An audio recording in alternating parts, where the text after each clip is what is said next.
Bonsoir à tous, heureuse de vous retrouver dans votre espace intemporel, Séquence d'archives.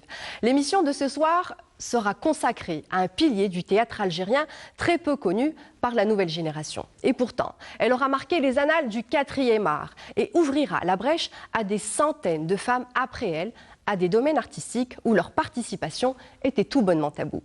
Cette dame n'est autre que la remarquable et étonnante Keltoum. Étonnante de par son parcours et sa détermination à réussir tout ce qu'elle entreprend. Remarquable dans sa ténacité à parfaire les rôles de composition où elle excellait. Keltoum est en fait Aïcha Adjouri, une inconnue née un 4 février 1916 à Blida. Elle est la fille du couple Mahi Ben Mohamed Adjouri et de Alia Khadir. Une famille nombreuse formée d'un frère et d'une sœur et de plusieurs demi-frères et demi-sœurs. Son père est interprète judiciaire, ce qui permettra à la famille de vivre aisément. Aïcha grandira et s'épanouira entre Blida et la Casbah algéroise. Elle ira à l'école, mais son regard sera très tôt détourné par une liberté d'expression corporelle, celle de la danse et du théâtre. Elle sera une véritable tête brûlée, insoumise aux règles de la société conservatrice algérienne. Très précoce, Aïcha fuguera à maintes et une reprises, et ce, dès l'âge de 8 ans, pour aller voir et suivre des acteurs et danseurs ambulants tunisiens. Ce sera d'ailleurs un certain Tahar, un membre de la troupe, qui lui apprendra à danser et à chanter. Aïcha prendra finalement son courage à deux mains et décidera, dès l'âge de 13 ans, à quitter le domicile familial pour voler de ses propres ailes, quitte à rompre tout lien avec sa famille. Elle sera finalement reniée par ses proches, mais qu'importe. Aïcha acceptera de suivre la troupe à la seule condition qu'elle ne se produise pas à Blida, sa ville natale. Elle sera danseuse et chanteuse, et ce, en dépit des préjugés. Aïcha s'épanouit en animant des jeux artistiques et des rencontres de chant ou de mariage. Son exploit sera d'avoir fait frémir près de 20 000 spectateurs de la place Albert Ier à Nice, en France, en y dansant en 1930. Aïcha Adjouri enregistrera 5 chansons avant 1962, dont les fameuses Oulad al-Urban et Ehthenin.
ما كان حد؟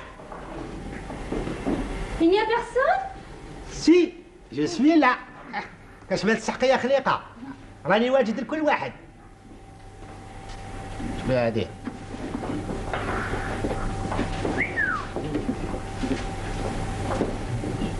هادي واقيلا حاسبة صور انايا. اسمعي يا خليقة رحم والديك، جيتي تصوري واقيلا. وعلاش هنا دار الصور؟ لا لا لا لا لا كي غلطه ماشي انا قدامي ليك، هنا نبيع لي ديسك يعني الاسطوانات، لي ديسك دلونا. عندك ما عندكش غنايه؟ عندي بيكوب. اما لا وين قولي ديسك ولا تحبي تشري؟ ايوا على خاطر اليوم راني حنوسي حفله في الدار نتاعي وحبيت نشري اسوانات باش نسمعهم المعروضين ديالي. تبارك الله فيك، هذا ما يوهن باش يزهيو الناس، الموسيقى. تساقي مالا لي ديسك؟ نعم. ماذا بك تفضلي قعدي. اقعدي دوك نوري لك يعني. اقعد. مليح ريح ريح. اما انا سمعني. هاكي الكتالوج وما تكسريش راسك معايا. ها اقراي وقولي لي وانا نواسيلك لي ديسك اللي تحبي. نعم. خبزه يا غادي واكله مليحه زينه ولا زوج. ها خيرتي؟ نعم. شوف لي هذا نمرو 1500. ما هي 1500 كاين 1500 بارك الله فيك 1500. ايوا لا ماشي هذا 1500 هنا هذا يا درامشي. تحبين النوع هذا ديال الدرامشي موتان شغل عندك؟ سمعني نشوف. ما عليه الدرامشي. ايوا استنى تشوف. ايوا سامحيني شويه معليش. اسمعي